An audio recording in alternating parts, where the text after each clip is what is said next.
Salve, rapaziada, tudo bem com vocês? Eu sou o PM e tá começando o giro de notícias desta segunda-feira aqui no Expresso Tricolor. Felipe Alves sentiu desconforto, preocupa pro jogo contra o São Paulo. Árbitro Caio Max prejudicou mais uma vez o Fortaleza e depois da partida falou com o Vojvoda. Leão quebra tabu de 16 anos e invencibilidade de 4 jogos do Corinthians na Série A. Como foi a repercussão da mídia tradicional? Tudo isso e muito mais agora, então já chega papocando o dedo no like, se inscreve aqui no canal, compartilha esse vídeo nos grupos de WhatsApp do Fortaleza e vem com a gente. Galera, giro de notícias no ar para trazer as novidades do Fortaleza nesta segunda-feira. Ontem o Leão venceu o Corinthians por 1-0 e quebrou um tabu de 16 anos sem vencer o clube paulista. A última vitória havia sido Fortaleza 2, Corinthians 1 em 2005, com 2 gols do Mazinho Lima. Com a vitória de ontem, o Fortaleza agora é o quarto colocado com 21 pontos e tem o segundo melhor início de um nordestino no Brasileirão da Série A, como traz a matéria do Jogada do Diário do Nordeste. Fortaleza tem segundo melhor início de time nordestino na história dos pontos corridos da Série A. Tricolor está na quarta colocação com 21 pontos após 11 rodadas. Que momento, meus amigos! Vamos dar uma olhada aqui na matéria. A campanha do Fortaleza no Campeonato Brasileiro é espetacular. Com a vitória por 1-0 sobre o Corinthians, o Tricolor chegou aos 21 pontos e retornou ao G4. Mais que isso, assegurou uma marca histórica. É o segundo melhor início de um time nordestino na era dos pontos corridos do Brasileirão. Desde que a competição passou a ser disputada neste modelo, em 2003, apenas o Sport teve desempenho superior. Em 2015, o Sport conquistou 23 pontos em 11 rodadas, superando em 2 o atual obtido pelo Fortaleza. Na ocasião, o time pernambucano teve 6 vitórias e 5 empates, com 69,7% de aproveitamento e ocupava a terceira colocação. O Leão do Pici tem 6 triunfos, 3 empates e 2 derrotas, com 63,6% de aproveitamento. Então é isso, que marca importante, como é bom ver o Fortaleza quebrando marcas, conquistando marcas importantes na Série A do Campeonato Brasileiro. Deixa a tua opinião aqui nos comentários sobre isso, como é que você está se sentindo, torcedor tricolor. Acredito que todo mundo está muito feliz e a gente tem que comemorar sim e aproveitar essa boa fase, claro, com os pés no chão, muita humildade e muito trabalho que a gente tem certeza que o nosso querido técnico Vojvoda está fazendo todo mundo trabalhar muito bem no PC. Bom, e por falar em Vojvoda, ontem na coletiva pós-jogo, ele revelou que o árbitro Caio Max se desculpou pelo aquele lance bizarro e ridículo no final do segundo tempo, onde ele não permitiu a entrada do atleta Igor Torres. Matéria do Povo, a gente traz aqui para vocês, ó. Vojvoda revela que árbitro se desculpou por não permitir a entrada de Torres na vitória do Fortaleza. No segundo tempo, Caio Max não autorizou a entrada de Igor Torres, alegando demora dos jogadores do Leão para entrarem em campo. Vamos dar uma olhada, né? Eu falei con arbitraje, él me dice a mí que se equivocó, ha cometido una equivocación, pide disculpas, es un ser humano y puede ocurrir. Los arbitrajes están con mucha presión, muchas veces, no, prefiero no falar muito de arbitrajes e falar mais de mi time. Olha, pedido de desculpas à parte, eu acho que isso não cola para a torcida do Fortaleza. A gente já tem um histórico de cobranças nesse Caio Max aí, que toda partida que ele apita do Fortaleza, ele sempre prejudica. O lado bom é que o Otávio ontem no pós-jogo trouxe um dado importante de que o Fortaleza tem se saído bem, né, na maioria das partidas em que o Caio Max apita. Então, a gente torce para que ele consiga melhorar, né, de alguma forma, ou então que a CBF deixe de escalar ele nas partidas contra o Fortaleza e que o Leão siga vencendo aí, conquistando resultados positivos quando o Caio Max apitar, né?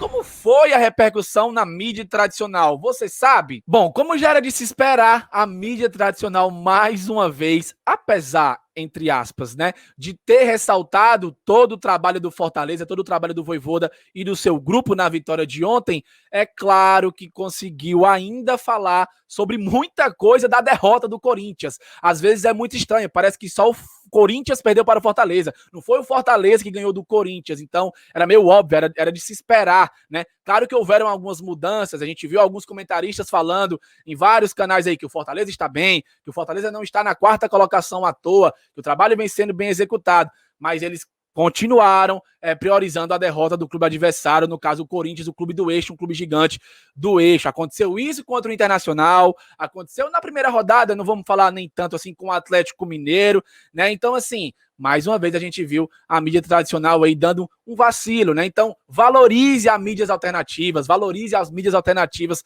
do seu clube, do Fortaleza e dos demais clubes, que a gente mostra a realidade, a gente traz a notícia em primeira mão, a gente traz o que a gente achou também sobre essa notícia. Então é muito importante que você valorize as mídias alternativas.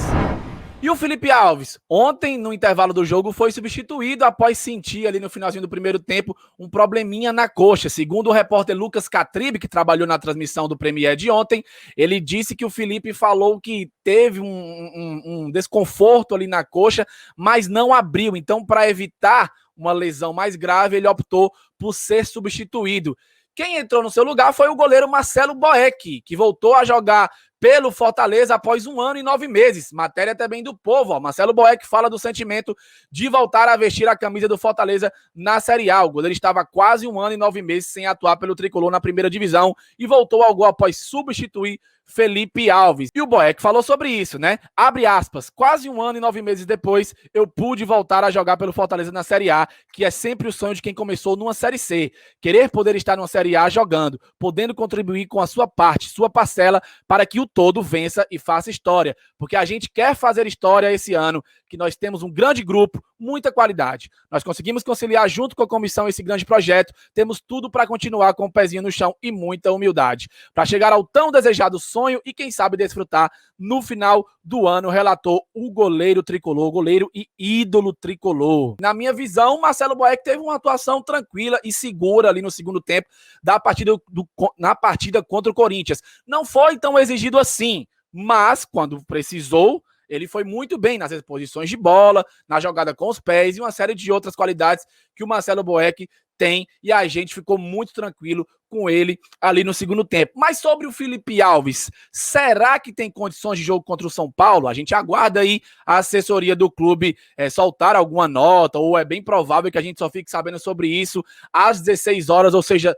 do próximo sábado, 1 hora antes da partida contra o São Paulo começar, que é quando eles divulgam o boletim médico da partida. Vamos torcer aí para que o nosso goleiro Felipe Alves se recupere e que essa lesão não seja uma lesão grave, que ele consiga se recuperar aproveitando essa semana cheia de trabalho que o Fortaleza tem. O clube deve viajar na quinta-feira, não é confirmado ainda, mas deve viajar na quinta-feira ou talvez na sexta para São Paulo, onde enfrenta o São Paulo Futebol Clube no sábado às 17 horas. Vamos torcer aí para que o Felipe Alves se recupere bem. E caso ele não consiga se recuperar a tempo da partida, acho que o Marcelo Boeck tem com certeza grandes chances aí de ser o seu substituto.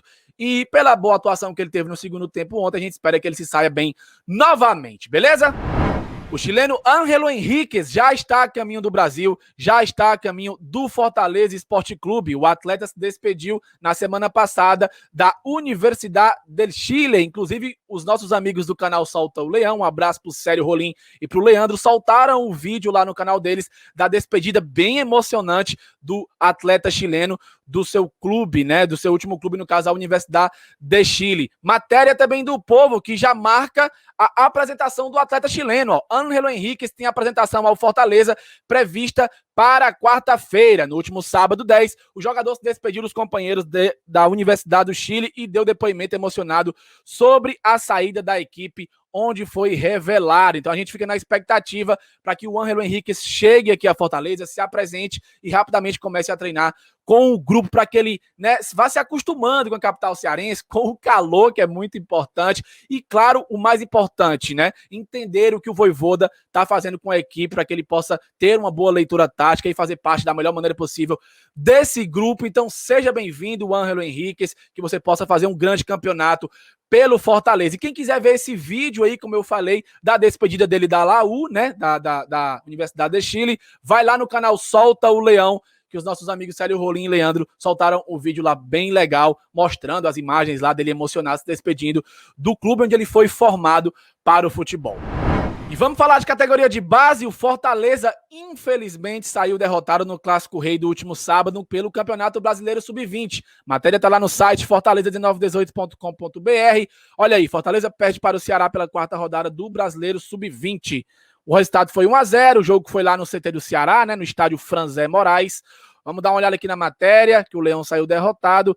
O Leão tem uma campanha de 1 vitória e 3 derrotas, um gol marcado e 7 sofridos. O gol marcado pelo Leão foi do Gabriel. O próximo duelo do Leão será contra o Internacional na quarta-feira, às 15 horas, no CT Ribamar Bezerra. Uma pena, né, que o nosso Leãozinho aí, sub-20, que tem alguns nomes conhecidos como zagueiro Diguinho, que tá até aparecendo aqui na foto, tem o Geilson também, alguns bons jogadores aí, que já jogaram, inclusive, no Aspirantes, né, não tem ido tão bem assim no Brasileiro Sub-20, mais uma derrota, e derrota em Clássico Rei é muito doloroso, até nas categorias de base. Vamos torcer para que o Leãozinho consiga se recuperar na competição, beleza?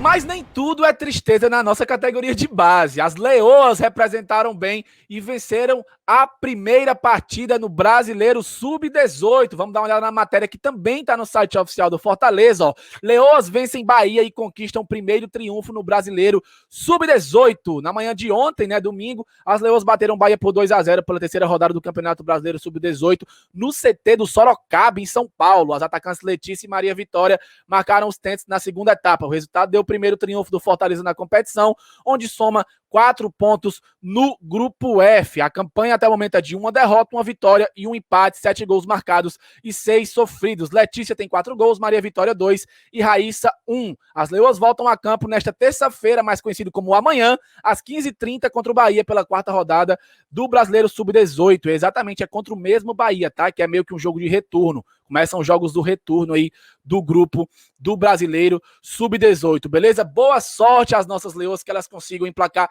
mais uma vitória aí sobre esse mesmo Bahia e consigam representar bem no Brasileiro Sub-18. Bom, galera, é isso. Estas são as notícias desta segunda-feira, pelo menos até o momento. Se mais notícias forem saindo, a gente traz amanhã. Hoje, infelizmente, não teremos live, mas eu já faço convite para você colar lá no Glória e Tradição, que vai ter uma live muito bacana com o presidente Marcelo Paes, comemorando aí os 2 anos de aniversário do Glória e Tradição. Hoje a gente não vai ter live, como eu falei, mas amanhã a gente está de volta com uma super live com o Oswaldo Azim. Isso mesmo, o implacável estará aqui no Expresso Tricolor às 21 horas para mais uma edição do Expresso Talk, o quarto episódio do Expresso Talk. Então cola com a gente amanhã às 21 horas. Se mais notícias forem saindo, a gente traz durante o dia de amanhã. Fique ligado também nas nossas redes sociais, que lá a gente posta as notícias que forem saindo também, beleza? Se você gostou desse giro de notícias, papoca o dedo no like, se inscreve aqui no Expresso Tricolor e, claro, compartilha o link nos grupos de WhatsApp para todo mundo ter acesso a essas informações, beleza? Valeu, tamo junto!